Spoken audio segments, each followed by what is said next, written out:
इस जीवन में ना कुछ खोता है ना व्यर्थ होता है। मन अशांत है और उसे नियंत्रित करना कठिन है, लेकिन अभ्यास से इसे वश में किया जा सकता है। लोग आपके अपमान के बारे में हमेशा बात करेंगे। सम्मानित व्यक्ति के लिए अपमान मृत्यु से भी बदतर है। निर्माण केवल पहले से मौजूद चीजों का प्रक्षेपण है। व्यक्ति जो चाहे बन सकता है यदि वह विश्वास के साथ इच्छित वस्तु पर लगातार चिंतन करे। उससे मत डरो जो वास्तविक नहीं है, ना कभी था ना कभी होगा। जो वास्तविक है वो हमेशा था और उसे कभी नष्ट नहीं किया जा सकता। ज्ञानी व्यक्ति को कर्म के प्रतिफल की अपेक्षा कर रहे अज्ञानी व्यक्ति के दिमाग को अस्थिर नहीं करना चाहिए। हर व्यक्ति का विश्वास उसकी प्रकृति के अनुसार होता है। जन्म लेने वाले के लिए मृत्यु उतनी ही निश्चित है जितना कि मृत होने वाले के लिए जन्म लेना। इसलिए जो अपरिहार्य है उस पर शोक मत करो। सभी अच्छे काम छोड़कर बस भगवान में पूर्ण रूप से समर्पित हो जाओ। मैं तुम्हें सभी पापों से मुक्त कर दूंगा। किसी और का काम पूर्णता से करने से कहीं अच्छा है कि अपना काम करे, भले ही उसे अपूर्णता से करना पड़े। मैं उन्हें ज्ञान देता हूँ जो सदा मुझसे जुड़े रहते हैं और जो मुझसे प्रेम करते हैं। मैं सभी प्राणियों को समान रूप से देखता हूँ, ना कोई मुझे कम प्रिय है ना अधिक। लेकिन जो मेरी प्रेम पूर्वक आराधना करते हैं वो मेरे भीतर रहते हैं और मैं उनके जीवन में आता हूँ। प्रबुद्ध व्यक्ति सिवाय ईश्वर के किसी और पर निर्भर नहीं करता। मेरी कृपा से कोई सभी कर्तव्यों का निर्वाह करते हुए भी बस मेरी शरण में आकर अनंत अविनाशी निवास को प्राप्त करता है। भगवान प्रत्येक वस्तु में है और सबके ऊपर भी बुद्धिमान व्यक्ति कामुक सुख में आनंद नहीं लेता। आपके सार्वलौकिक रूप का मुझे न प्रारंभ न मध्य न अंत दिखाई दे रहा है। जो कार्य में निष्क्रियता और निष्क्रियता में कार्य देखता है वह एक बुद्धिमान व्यक्ति है। मैं धरती की मधुर सुगंध हूँ, मैं अग्नि की ऊष्मा हूँ, सभी जीवित प्राणियों का जीवन और सन्यासियों का आत्मसंयम हूँ। तुम उसके लिए शोक करते हो जो शोक करने के योग्य नहीं है, और फिर भी ज्ञान की बातें करते हो। बुद्धिमान व्यक्ति ना जीवित और ना ही मृत व्यक्ति के लिए शोक करते हैं।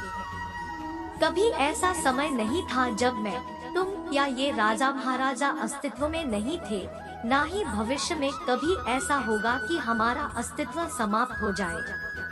कर्म मुझे बांधता नहीं, क्योंकि मुझे कर्म के प्रतिफल की कोई इच्छा नहीं।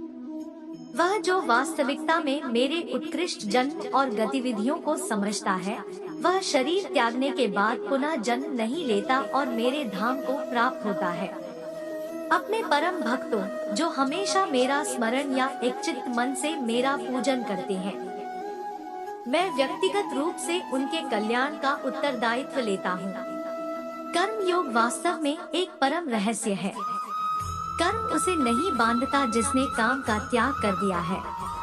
बुद्धिमान व्यक्ति को समाज कल्याण के लिए बिना आसक्ति के काम करना चाहिए। जो व्यक्ति आध्यात्मिक जागरूकता के शिखर तक पहुंच चुके हैं उनका मार्ग है निःस्वार्थ कर्म। जो भगवान के साथ संयोजित हो चुके हैं उनका मार्ग है स्थिरता और शांति।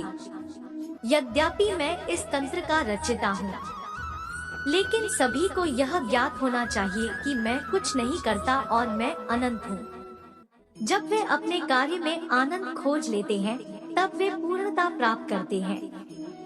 वह जो सभी इच्छाएं त्याग देता है और मैं और मेरा की लालसा और भावना से मुक्त हो जाता है उसे शांति प्राप्त होती है।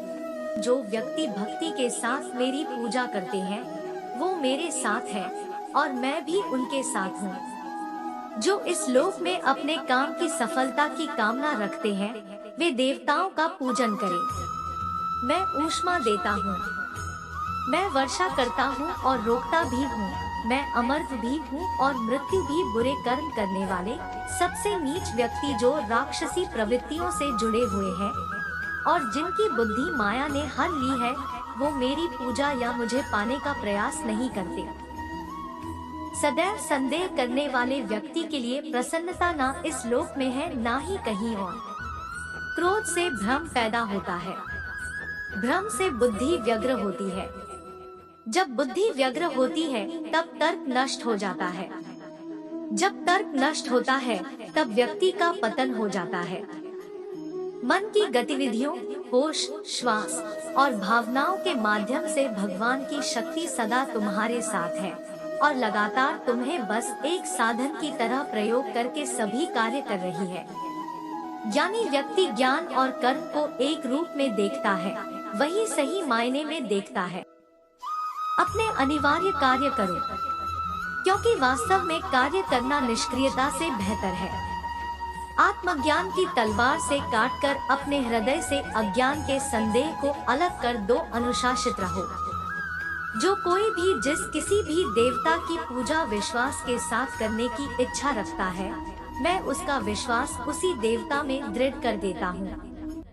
स्वर्ग प्राप्त करने और वहाँ कई वर्षों तक वास करने के पश्चात एक असफल योगी का पुण्य एक पवित्र और समृद्ध कुटुंब में जन्म होता है। केवल मन ही किसी का मित्र और शत्रु होता है। मैं सभी प्राणियों के हृदय में विद्यमान हूँ। ऐसा कुछ भी नहीं, चेतन या अचेतन, जो मेरे बिना अस्तित्व में रह सकता हो। वह जो मृत्यु के समय मुझे स्मरण करते हुए अपना शरीर त्यागता है, वह मेरे धाम को प्राप्त होता है। इसमें कोई संशय नहीं है। वह जो इस ज्ञान में विश्वास नहीं रखते, मुझे प्राप्त किए बिना जन्म और मृत्यु के चक्र का अनुगमन करते हैं।